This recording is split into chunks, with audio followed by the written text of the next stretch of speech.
तेरी मेरी कहानियाँ से सभी अपडेट पाने के लिए बेल आइकन दबाएं। आज की कहानी है सोने की ईंटें। पिता की चिट्ठी ने कैसे सिखाया लालची बेटे बहू को सबक। टेम्पो सामान से लद चुका था।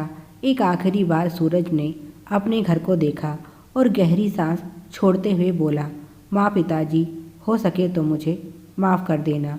उसके बाद वह गाड़ी में बैठा जहाँ उसके बीवी बच्चे उसका इंतज़ार कर रहे थे। वह चल पड़ा और सामान से लदा टेम्पो उसके पीछे पीछे चल दिया।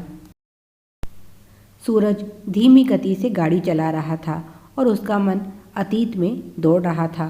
उसे अच्छी तरह से याद है, उस समय वह 15 साल का रहा होगा जब पिताजी ने यह मकान बनवाना शुरू किया था। इस घर की एक एक ईंट में उसके पिताजी की मेहनत और माँ के अनगिनत सपने थे। और आज अपने माता पिता के इस प्रेम की धरोहर को छोड़कर वह जा रहा है, पर इसमें उसका दोष नहीं। वह तो बड़े भाई ने बेईमानी से मकान अपने नाम करवा लिया। आज उसे समझ आया, जो भाई मरती हुई माँ को देखने तक नहीं आया था, वह पिताजी की तबीयत खराब होने की बात सुनते ही सब कुछ छोड़ छाड़ कर उन्हें लेने पहुँच गया। शायद पिताजी को अपने अंतिम समय का एहसास हो गया था, इसीलिए वे बड़े भाई के साथ नहीं जाना चाहते थे। पर उसे उम्मीद थी कि शायद वहां जाकर उन्हें अच्छा इलाज मिले और वह ठीक हो जाए। इसीलिए उसने पिताजी को ज़बरदस्ती भाई के साथ भेज दिया। पर 3 दिन बाद ही उनके स्वर्गवास की दुखद सूचना उसे मिली। अंतिम समय में वह पिताजी को मिल भी नहीं पाया। इस बात के दुख से वह उबर भी नहीं पाया था कि बड़े भाई ने मकान के कागज़ दिखाते हुए कहा, पिताजी मरने से पहले यह मकान मेरे नाम कर गए हैं, इसीलिए अब तुम इस मकान को खाली कर दो। उसे यकीन नहीं हुआ कि उसके पिताजी उसके साथ इतना बड़ा विश्वासघात कर सकते हैं। उसने इस बात का विरोध किया और बड़े भाई को कहा, ज़रूर तुमने पिताजी की हालत का फ़ायदा उठाकर उनसे इन कागजात पर अंगूठा लगवाया है, क्योंकि इन पर पिताजी के हस्ताक्षर नहीं हैं। मैं इन कागजात को नहीं मानता। तब बड़े भाई ने कहा, तो फिर जाओ और कोर्ट का दरवाज़ा खटखटाओ और इन कागजात को गलत साबित करो, पर तब तक यह घर मेरा है। भाई होने के नाते मैंने तुम्हें समझा दिया। अगर अभी तुमने घर खाली नहीं किया तो मुझे दूसरे तरीके भी आते हैं। वह बेचारा क्या करता, पत्नी और बच्चों की खातिर घर छोड़ने में ही उसने भलाई समझी। अगर मामला गांव का होता तो भी कुछ हो सकता था, पर यहाँ शहर में उसका कौन है जो सहायता करता, और कागजात पर पिताजी के अंगूठे का निशान तो असली ही था। वह सोचने लगा, कितना खुशहाल और प्यारा परिवार था उसका, जब तक उसके बड़े भाई की शादी नहीं हुई थी। भाभी ने घर में आते ही गलतफहमी और षड्यंत्रों के ऐसे जाल बिछाए कि उसका भाई हमेशा के लिए उन्हें छोड़कर अलग रहने चला गया। उसने माता पिता से भी रिश्ता तोड़ दिया। माँ के अंतिम समय में वह भाई को याद करती ही रह गई, पर वे उन्हें कंधा देने तक नहीं आए। माँ के मरने के बाद शायद उसकी भाभी को एहसास हो गया था कि अब ससुर जी भी ज़्यादा दिन के नहीं, इसीलिए उन्होंने बड़े भैया को भेज दिया पिताजी को मनाने के लिए। और भैया के आंसुओं के सामने एक पिता का दिल पिघल गया और फिर उनके बीच बोलचाल शुरू हो गई। अक्सर भैया फ़ोन पर पिताजी का हालचाल पूछते और कहते, छोटे घबराना नहीं, कैसी भी ज़रूरत हो मुझे फ़ोन कर देना। जो गलती मैंने माँ के समय की वह मैं पिताजी के साथ नहीं करना चाहता। सूरज को भी भैया की बातों से ऐसा ही लगता। शायद उन्हें अपनी गलती का एहसास हो गया है और उन्हें अपने किए पर पछतावा है, पर उन्हें कोई पछतावा नहीं था। उनकी नज़र तो इस मकान पर थी। उसके पिताजी एक सरकारी दफ्तर में चपरासी थे। गांव में भी उनके पास जो थोड़ी बहुत ज़मीन थी उसे बेचकर और ज़िंदगी भर की जमा पूंजी से उन्होंने यह मकान बनाया था। मकान ज़्यादा बड़ा तो नहीं था, पर एक परिवार आराम से रह सकता था। पहले वह कहते थे, तुम दोनों में से जो भी हमारी सेवा करेगा उसे मैं यह मकान दे दूंगा।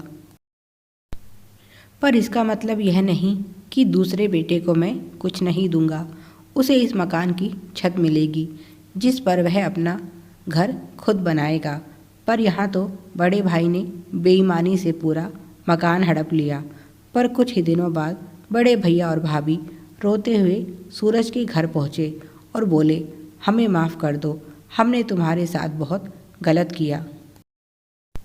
भैया ने उसके सामने ही मकान के कागजातों में आग लगा दी और बोले, छोटे, मैं अपनी गलती मानता हूँ। मैं लालच में अंधा हो गया था, पर मुझे अपने किए की सज़ा मिल चुकी है। अब मैं बर्बाद हो चुका हूँ। तेरा मुझ पर बहुत एहसान होगा। मैं तुझसे ज़्यादा नहीं मांगता, बस उन सोने की ईंटों में से केवल एक ईंट मुझे दे दे। यह सुनकर हैरान परेशान सूरज बोला, कैसी सोने की ईंटें? तब भैया ने एक चिट्ठी उसकी तरफ बढ़ाते हुए कहा, वही जिनकी बात पिताजी इस चिट्ठी में कर रहे हैं। एक ही सांस में सूरज ने वह चिट्ठी पढ़ डाली। पढ़कर उसका सर भी चकरा गया। इसमें लिखा था, मेरे प्यारे बेटे सूरज, तुमने हमारी बहुत सेवा की और मैं तुमसे और तुम्हारी पत्नी से बहुत खुश हूँ। इसीलिए मैं तुम्हारे लिए कुछ करना चाहता हूँ। तुम जानते ही हो हमारे पुरखे कितने अमीर थे। मेरे पास अपने पूर्वजों का बहुत सा सोना था, पर तुम्हारे दादा दादी बहुत ही बुद्धिमान थे। इतने धन से उन्हें जान का खतरा भी था और चोरी होने का भय भी। इसीलिए उन्होंने इस सोने से कुछ ईंटों का निर्माण करवाया और उन्हें अपने घर में लगा दिया। बाद में जब मैंने अपना घर बनाया तो उन ईंटों को इस घर में लगा दिया। तुम्हें ऐसी 5 ईंटें मिलेंगी और यही मेरी तुम्हारे लिए छोड़ी गई संपत्ति है। पर तुम्हें उन ईंटों को अपनी मेहनत और बुद्धिमत्ता से पाना होगा। अगर तुम उन्हें ढूंढने में सफल रहे तो ज़िंदगी में कभी तुम्हें किसी चीज़ की कमी नहीं रहेगी। बहुत सारा प्यार और ढेरों आशीर्वाद, तुम्हारा पिता। बड़े भैया बोले, बताओ वह ईंट कहाँ हो सकती हैं? सूरज बोला, भैया मुझे इस बारे में कोई जानकारी नहीं। आपको यह चिट्ठी कहाँ से मिली? भैया बोले, यह चिट्ठी हमें पिताजी के सामान में से मिली और ईंटों के लालच में मैंने पूरा घर तोड़ डाला।